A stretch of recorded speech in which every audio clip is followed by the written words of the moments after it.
আসসালামু আলাইকুম ওয়া রাহমাতুল্লাহি ওয়া বারাকাতুহু।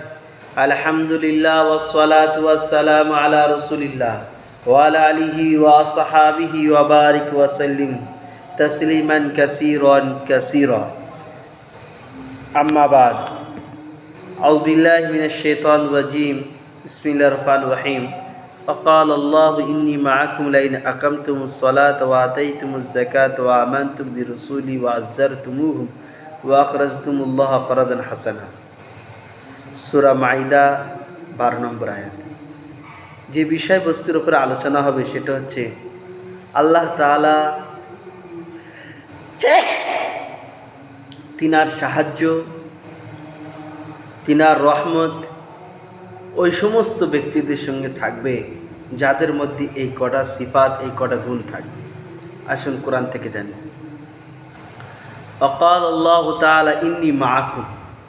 আল্লাহ তাআলা বলছেন আমি অবশ্যই তোমাদের সঙ্গে আছি। কোন সমস্ত মানুষদের সঙ্গে? ওয়ালাইন আকামতুমুস সালাহ। নাম্বার 1, তোমরা যদি নামাজ কায়েম করো। নামাজ কায়েম, নামাজ পড়া আলাদা, নামাজ কায়েম আলাদা।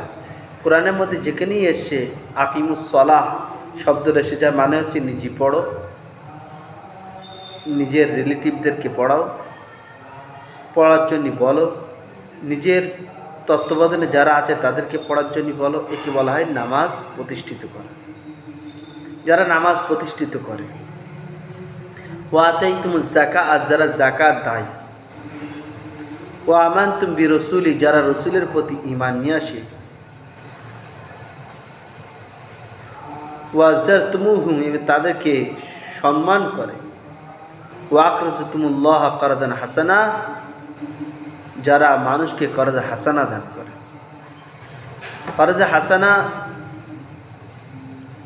যে আপনি দিলেন কাউকে, সময় মতন দিয়ে দিস, তোর সুবিধা মতন দিয়ে দিস, এটাকে করজা হাসানা বলা।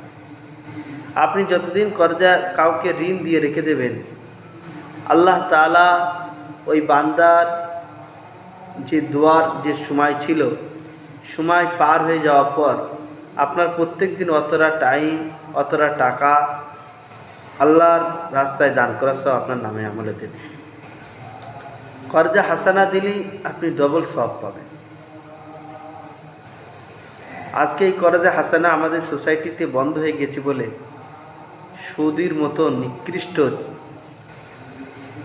আল্লাহ তাআলা নারাজ করাওয়ালা গুনাহ আমাদের সমাজে আম হয়ে গেছে। ইসলামিক সমাজে বেদিনরা তো খাতার লিস্টের মধ্যে নয়, কিন্তু ইসলামিক সমাজ যারা মুসলমান সমাজ নষ্ট হয়ে গেল।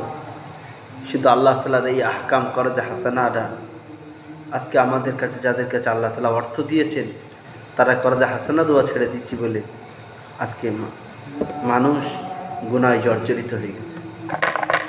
আল্লাহ তাআলা আপনাকে দিয়েছেন, পরীক্ষা হচ্ছে এই যে আপনি কাকে উপকার করেন এই টাকা দিয়ে। এই নয় যে আপনি কতটা শান্তি ভোগ করেন, আপনি স্ত্রীদেরকে কতটা শান্তি দেন। এর জন্যই তো আল্লাহ তাআলা আপনাকে নেকি দেবেন। প্লাস আপনি আরও কোন মানুষদেরকে সহযোগিতা করেছেন, আপনাকে দিয়েছেন। আল্লাহ তাআলা অনেককে দেননি, তার না দিয়ে পরীক্ষা, সে সবর করে কিনা, আর আপনাকে দিয়েছেন আপনি খরচ করেন কিনা, এটি পরীক্ষা হয়। তাহলে বোঝা গেল যে আল্লাহ তাআলা ওই সমস্ত ব্যক্তিদের সঙ্গে থাকে, বা আল্লাহ তাআলার রহমত, আল্লাহ তাআলার সাহায্য যাদের মধ্যে নামাজ কায়েম আছে। নাম্বার 2 যাকাত আছে।